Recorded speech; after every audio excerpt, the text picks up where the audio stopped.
is the theory that all reality is mental. And we have to start by making a clear distinction between subjective idealism and solipsism. Solipsism is the doctrine that you are the only person who exists, and everybody else is your dream. And you can see there's a certain analogy between that and the Hindu idea that all this cosmos is the dream of the Godhead. But the difference here is that in the solipsistic doctrine, it is just you, as you more or less know yourself from a conscious standpoint, as a finite individual, and not much more than that, having this dream that all these other people exist. There's no way of really producing an argument against solipsism, because you can always say to a solipsist, what evidence, if someone could produce it, would you regard as disproving your idea? That's a very disconcerting question to ask anybody, and I give it to you if ever you get involved in philosophical one-upmanship. Ask a Freudian, what evidence, if it could be brought forward, would you consider to disprove the Oedipus complex theory? You'll find he can't think of anything at all. Or ask a theologian, what evidence would you find conclusive as disproving the existence of God? And he can't think of any. Whereas other people, if you ask them that question, will suggest an experiment and say, all right, if this experiment is negative, then we'll accept the evidence. And one of the classic experiments of this nature is the Michelson-Morley experiment, which disproved the existence of the ether, as at any rate in the form that people had conceived ether.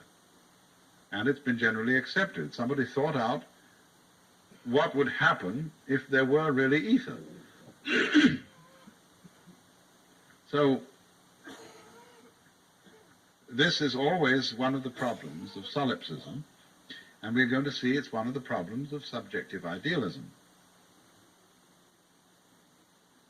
But the difference between solipsism and subjective idealism is contained in the famous double limerick.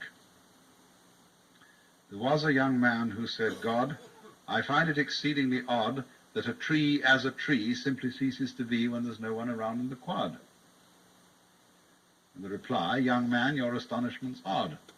I'm always around in the quad, so the tree as a tree never ceases to be, since observed by yours faithfully, God. The great subjective idealists in the tradition of Western philosophy are, of course, Berkeley, the bishop, and Bradley, A.F. Bradley.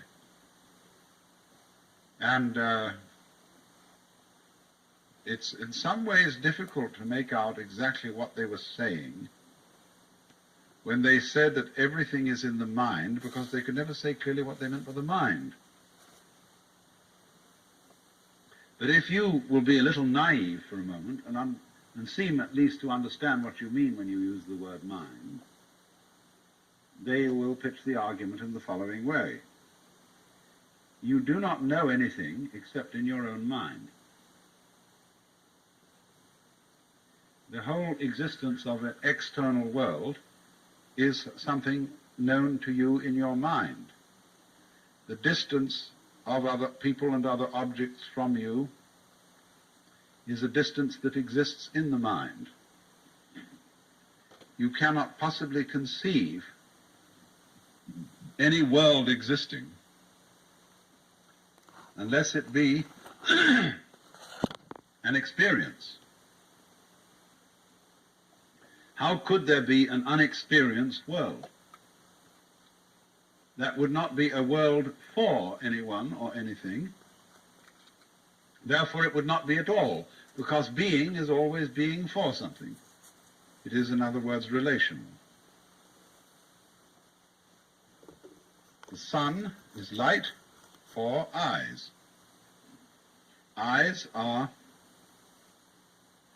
organs of vision for a mind. If there are no eyes, the sun gives forth no light. If there are no nerve ends, it gives forth no heat. If there are no muscles, nothing is heavy, and if there are no soft skins, nothing is hard. Because it's only in relation to a certain softness that something hard can be said to be hard. Only in relation to a certain degree of measurement performed by the neurons that things can be said to be relatively hot or cold. Hot and cold are the impact of energies on a nervous system. Energies at all are recognized as energies by their impact on something. So the Zen poem says, the tree manifests the spiritual power of the wind, the water the miraculous energy of the moon. So the tree is waving. And we wouldn't know there was any wind around, you see, unless there were a tree or something like it to wave in it. And in the same way as the moon, when the water ripples, breaks up into 1,000 fragments and shimmers all over the place, you see, we wouldn't know that the moon had this miraculous power to duplicate itself, to triplicate, quadruplicate, multimillionaire itself, were it not for the water. So these are the foundations of the idealist theory. You must distinguish between philosophical idealism and ethical idealism. They're two totally unrelated ideas. Philosophical idealism means that only the ideal world is the real world, that is to say, the world in the mind.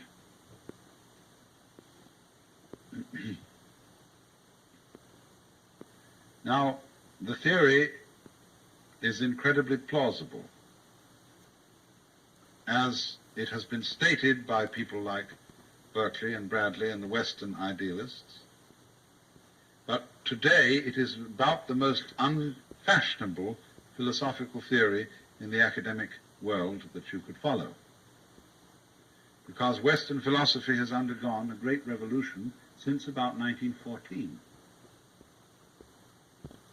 In that year, there was published Wittgenstein's Tractatus, and Wittgenstein came from the so-called Vienna school, or was influenced by the Vienna school, of people who call themselves scientific empiricists, sometimes logical analysts, sometimes logical positivists. And they said, only statements that are empirically verifiable have meaning. They never verified that statement, but that was their point of departure. That's their basic assumption. Everybody has a metaphysical assumption which you can't prove. Watch out for it. Basic to all thought. For example, you must be consistent. Try and imagine a system of logic that isn't consistent. But at any rate, this school has had immense influence in the 20th century, and it argues, basically, that in order to say something meaningful, he's having fun.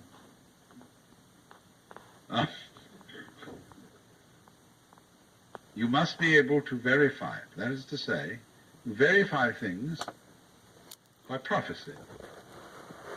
If you make a prediction based on your statement, and it comes true, you verified it. If it doesn't come true, you haven't verified it. You've de-verified it. A statement which was de-verified, shown to be untrue, might be meaningful, but untrue. But a statement that you can't think any way of verifying it is in this theory meaningless. Now, so you say, the world is ruled by God. Everything that happens, happens under the governance of God. So the logical analyst says, you've made a statement now that says everything is affected by X, God. Suggest a way of verifying this. What difference would it make if it weren't so? Would it make any difference to the way things are going on if they weren't governed by God?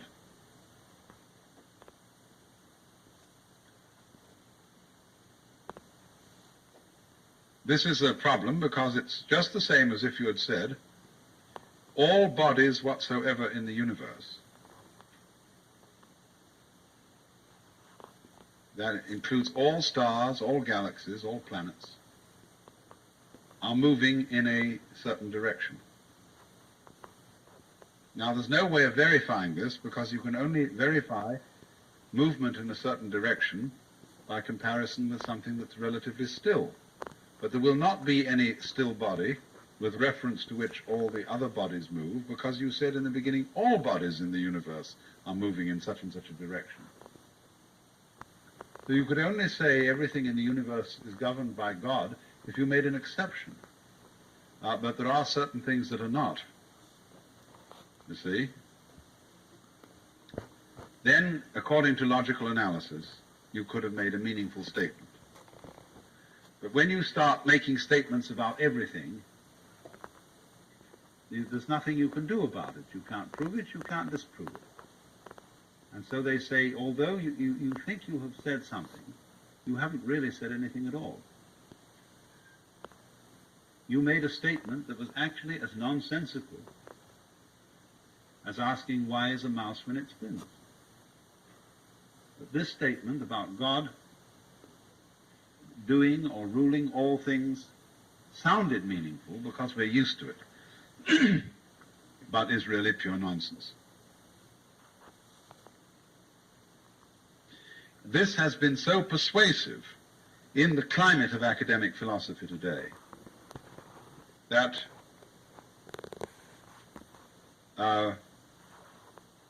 idealism of all kinds is, as I said, extremely unfashionable.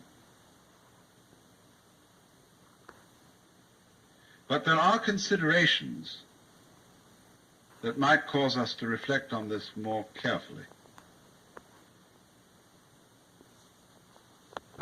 Because we can think of situations analogous to the idea that all things are ruled by God, or all things exist only in the mind. There are situations analogous to that in our everyday experience.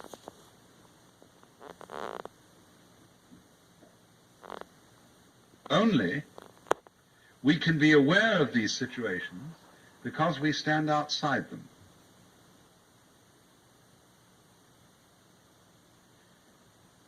Now, first of all, consider a mirror.